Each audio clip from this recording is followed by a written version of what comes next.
Hello everyone and welcome to Sinful Gaming. I hope you're all doing well, I hope you're all staying safe, and most of all, I hope you're all fighting that war against the grey. Today's video, we're going to talk start collecting Warhammer Age of Sigmar, but we're going to have a little bit of fun. We're going to look at how we can create a 2,000 point Maggotkin of Nurgle army with just 4 box sets. Now, this of course will use a couple of box sets that are the army start collecting boxes, so this will include the Vanguard box set and indeed the brand new Full Goths Shudderhood as well. But we want to try and do an army that we can create out of 4 box sets to have a bit of fun and, you know, get you an army on the tabletop nice and quickly. And so we're going to go through all 4 of the box sets we're going to talk about in turn, and then show you a 2,000 point army list, putting it all together at the end of the video for you to use, hopefully as some inspiration for starting your own Maggotkin of Nurgle army.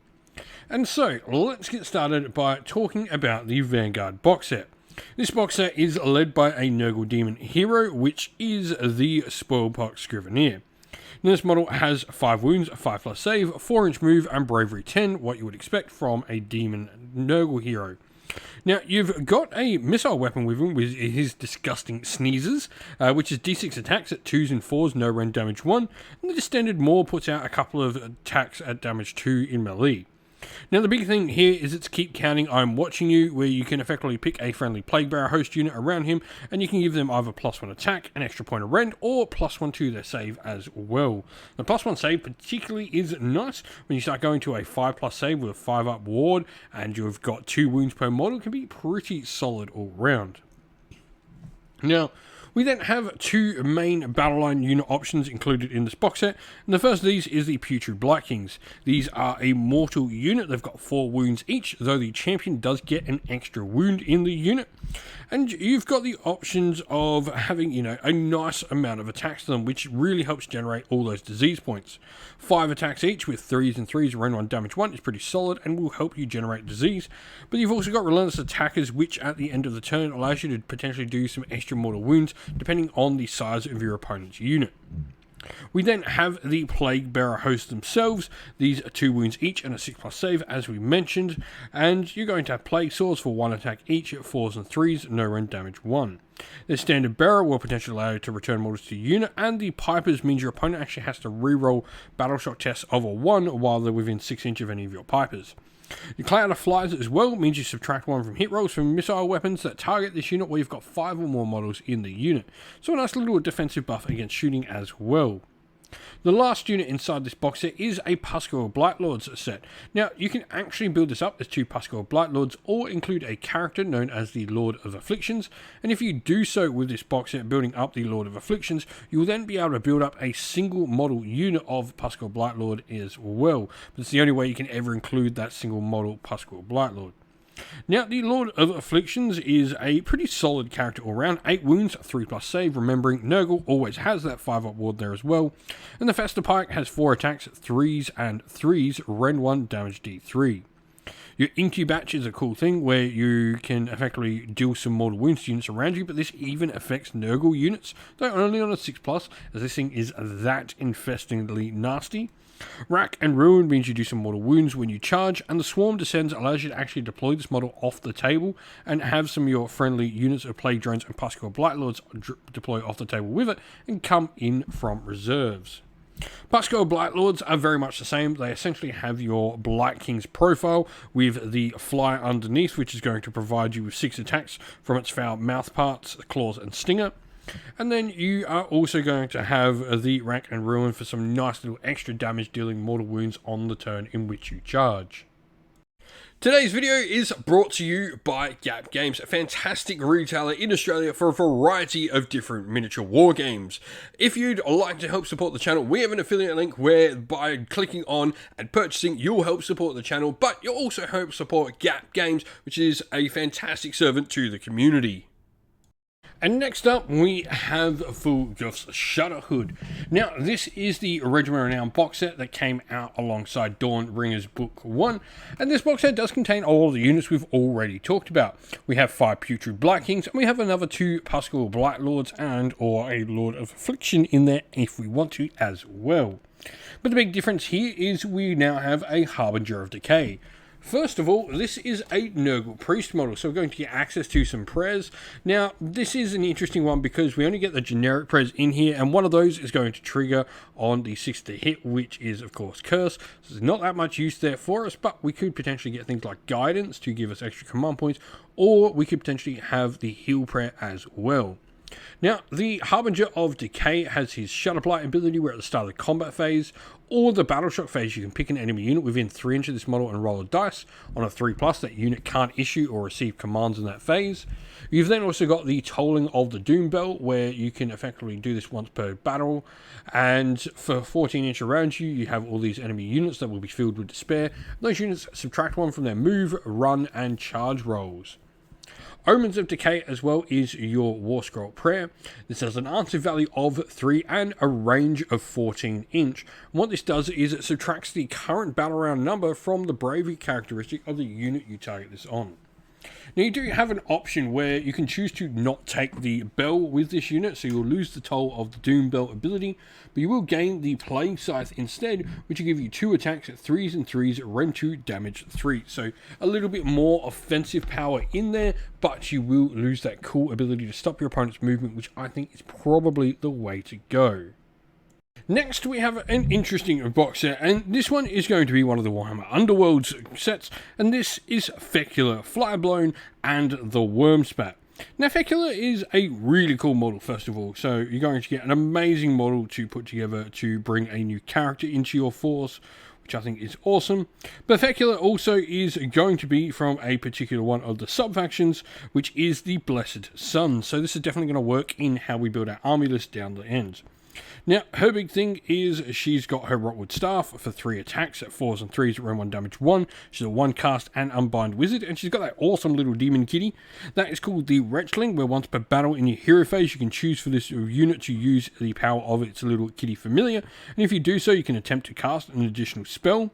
You've got the Tainted Endless Spell rule, like your normal Rotbringer sorcerers there, but you've also got Stream of Corruption as well, where you can do some nice mortal wounds at range as well.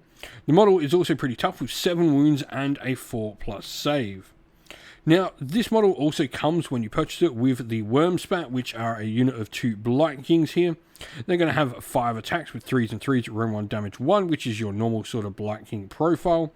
You've got Relentless Attackers like any other Blight King there as well, but you've also got Festering Bodyguards where if a friendly Fecular Flyblown is within 3 inch of this unit, before you allocate a wound or mortal wound to her, or instead of making a ward roll for her, you can roll a dice and on a 4+, if that wound is negated and allocated to this unit instead, though you can't negate the wound if you allocate it to this unit. And so, lastly, we have our Putrid Blight Kings. Yes, we are going to talk about grabbing another unit of them. They definitely add a ton to our army, and with the sub-faction army we're going to show you in just a second, I think adding another 5 is a definite good place to go for your roster. Now, you could definitely have some other options in here instead of them. You've got the option for Rotmire Creed, if you can find some extra points in there, if you really want to go for them. You could bring in and up the unit size of your Plague Bearers as well, or indeed some of the other characters are worth a look at as well. So there's definitely a lot of things you could swap out this unit here for if you want a little bit more diversity within your force. But a unit of Putrid Blight Kings is definitely how I would personally recommend finishing off this force. So let's go check out the army list. And so here we have our sample army list for the Maggotkin of Nurgle. Now we have the Blessed Sun sub-faction, and first of all this means that Fecular Flyblown is going to get the rule for the sub-faction because she's from this sub-faction. But what the rule for Blessed Suns is, if any time a model is slain within an inch of an enemy unit, we can roll a dice equal to the number of wounds characteristics. So if the model has 5 wounds, we can roll 5 dice. For each 6, our opponent will get a disease point. So we do disease points upon death.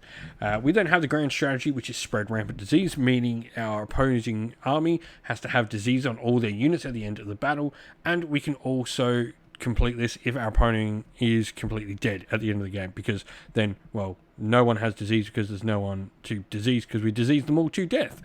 Now, we have a Lord of Afflictions here, who will be our general, and we've gone for the command trait of Grandfather's Blessing, which once per game will allow us to move the cycle of corruption in a way we seem fit. We then also chose to put the artifact of the Mudder Grub, which allows this model to cast Gift Disease as if it were a wizard as well. And then we have our second character who will have our second artifact here, which will be the Witherstave on the Spoilpox Scrivener. And what the Witherstave does is we add one to disease rolls for enemy units that are within 7 inch of this model. We then have Fecular Flyblown, who's taken Blades of Putrefaction, which allows our disease rolls to trigger on a 5 to hit rather than 6 to hit. And lastly, we have the Harbinger of Decay as well, with the Prayer of Guidance for an extra command point generation. We have a magnificent command entourage in here with 3 of the characters, and that's how we're getting the second artifact. Meanwhile, a bunch of the other units, excluding a couple of them, the Plague Bearers and the single Puskal Blightlord, are all going to be wrapped up with the 4th character in a battle regiment. Speaking of battle line though, we have 10 Plague Bearers. We then have 3 units of 5 Putrid Blight Kings. You certainly could put one of these in a unit of 10, but with their 1 inch reach, I really do think the 3 units of 5 will serve you much better. And then we've got 2 Puskal Blightlords as well. The Puskal Blightlord single model doesn't become battle line, and so will remain as another unit along with the Wormspat. And then we have the Command Entourage and Battle Regiment as mentioned already. But this is a fun Maggotkin of Nurgle army. 4 box sets, gets your force on the table nice and quickly. You got some really nice models in there. The paint Fecular Flyblown is really, really cool, along with some demons in there to mix up all the Blight Kings. You could definitely swap out some stuff for Fecular if you want, or for the Putrid Blight King box at the end as well. But I think this is a fun army to put together for the Maggotkin of Nurgle. If you've got some ideas on a 4 box set army, on some things to maybe change for Fecular and the last squad of Putrid Blight Kings, keeping the army at just 4 box sets, let us know your thoughts down in the comments below. And so, thank you for watching. We hope you enjoyed the video. If you did, please don't forget to leave a like, subscribe to the channel for more content, and also drop a comment down below letting us know what you thought about the video. If you'd like to come chat more with me and other members of our fun little community, we have a Discord server which is linked down in the video's description, and also linked down in the video's description are the best ways to help support the channel, either by Patreon or YouTube members, or by grabbing yourself some merch from our Teespring store as well. All of those are linked down in the video's description, and a special thank you to our YouTube members and patrons. We'd like to give you all a shout out, so thank you to our YouTube members John Castle, Disco, James Tillman, Monty's Tabletop Terrain, Ariana Edwards, Broken Chef, the Johnny84, Loch Lorick, Ronya, Greenroots Gaming, and our patrons Wasaren, Kenny Lyle, Outer and Shot First, Andrew Bowen, Cure Dynamic, JJ Austrian, Average Wargamer, Domir, Mark Harvey, James Cater, Benjamin Swallows, Redman, Iron Grinch, Colorblind Magic, Grimscold, and Andy C. Thank you all once again, everyone. Stay safe, stay well, and most of all, keep fighting that war against the grey. Ciao for now.